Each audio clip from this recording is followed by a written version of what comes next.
যশোর মেডিকেলে ভর্তি হতে পারবে শুনে মায়ের চোখে পানি আসে এভাবেই। অভাব অনটনের সংসার, বাবাকে হারানোর শোক আর 4 বোনের জীবনযুদ্ধ। এই চ্যালেঞ্জ পেরিয়েই ঠাকুরগাঁওয়ের মাসুমা আক্তার হীরা মেডিকেল কলেজে ভর্তি হওয়ার সুযোগ পেয়েছে। দারিদ্র্যকে হার মানিয়ে মাসুমা এখন একজন মানবিক চিকিৎসক হওয়ার স্বপ্ন বলছে। মাসুমার সাফল্য এলাকার মানুষের মধ্যে আনন্দের জোয়ার বইছে। মাসুমার সংগ্রামী জীবন শুধু তার পরিবারের নয়, তার পুরো এলাকার গর্ব। প্রতিবেশীরা তার এমন সাফল্যই গর্বিত। আমরা মেয়েটার ব্যাপারে অত্যন্ত খুশি। সে যে মেডিকেল চান্স পাইছে এটা অকল্পনীয় খুশি হয়েছি আমরা। আর এই জীবনে যতটুকু পরিশ্রম করছে তার দিক থেকে কোনো রকম কমতি করেনি। সে যে স্ট্রাগলটা করছে আসলে বাবা মারা যাওয়ার পর থেকে শুরুটা করে সে নানু বাড়ি থেকে আসলে অনেক কষ্ট করে সে ওখান থেকে দাখিল কমপ্লিট করে সে এখানে চলে আসে। ঠাকুরগাঁয়ে নিয়ে আসা হয়। নিয়ে আসার পর তার মহিলা কলেজে ভর্তি করার পর আসলে এমন পরিস্থিতি ছিল, ওর বই কেনারও অনেক সময় টাকা থাকতো না।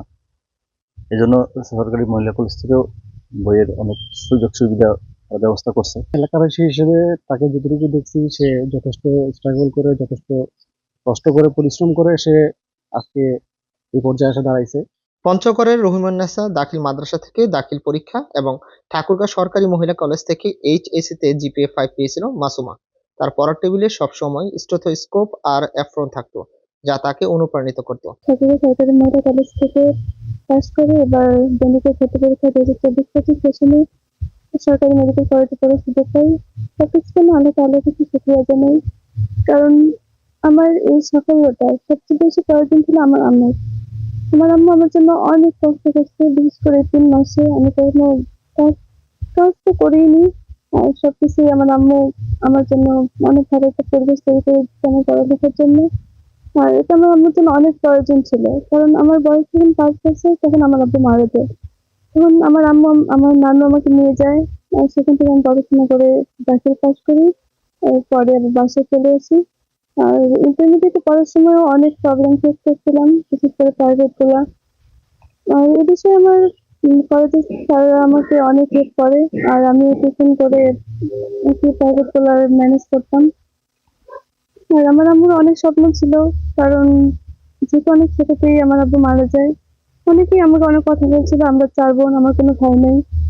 সেজন্য আমার ইচ্ছে ছিল যে আমি যেন আমার আম্মুকে একটা অনেক বড় সম্মান দিতে পারি।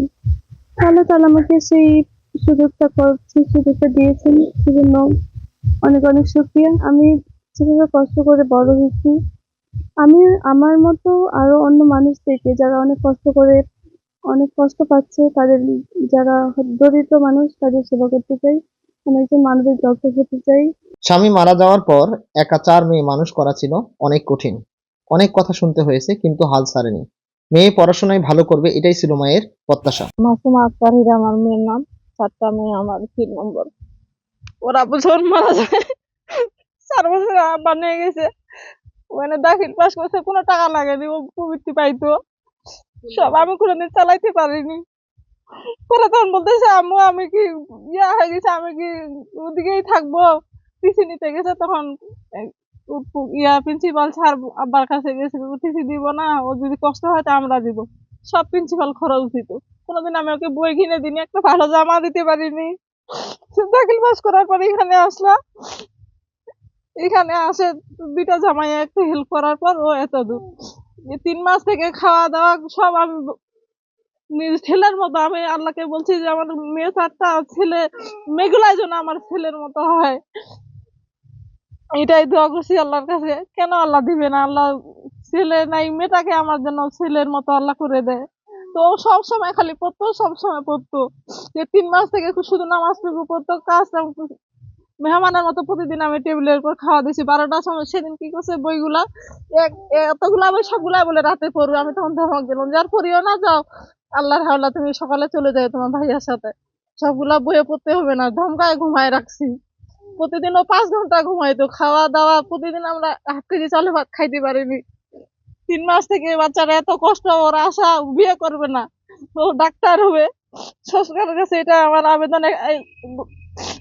এইটা যখন গোল্ডেন পায় তখন টাকা উপবৃত্তি পাইছিল, এবারও যদি সরকার একটু উপবৃত্তির টাকা টুকার একটু ব্যবস্থা করে দেয় তাহলে ওর জন্য একটু সুবিধা হবে। এটাই আমার কাছে আবেদন করতেছি সরকারের কাছে এটুকু আমাদেরকে যেন সুযোগ সুবিধা করে দেয়। মাসুমার মতো মেধাবী এবং সংগ্রামী শিক্ষার্থীদের স্বপ্ন পূরণে প্রশাসন থেকে তার পাশে থাকার জন্য আমরা যথাযথ চেষ্টা করব বলে জানান ঠাকুরগাঁও জেলা প্রশাসক ইশরাত ফারজানা। মাসুমা আক্তার হীরা মেডিকেলে ভর্তির সুযোগ পেয়েছে। ওর ভর্তি সহ সকল প্রয়োজনে আমি তার পাশে আছি, এটুকু আশ্বস্ত করতে পারি। আর দরিদ্র মেধাবী স্টুডেন্টদেরকে সহযোগিতার জন্য জেলা প্রশাসনের প্রচুর স্কোপ রয়েছে। তো শুধু মাসুমা না, এরকম আরও স্টুডেন্ট দরিদ্র মেধাবী যারা আছে তাদের পাশে আমি সবসময় আছি। মানবিক চিকিৎসক হয়ে মানুষের পাশে দাঁড়ানোর স্বপ্ন বুনছেন মাসুমা। তার স্বপ্ন পূরণে সরকারি সহযোগিতা প্রয়োজন। Bangla vision, news 6।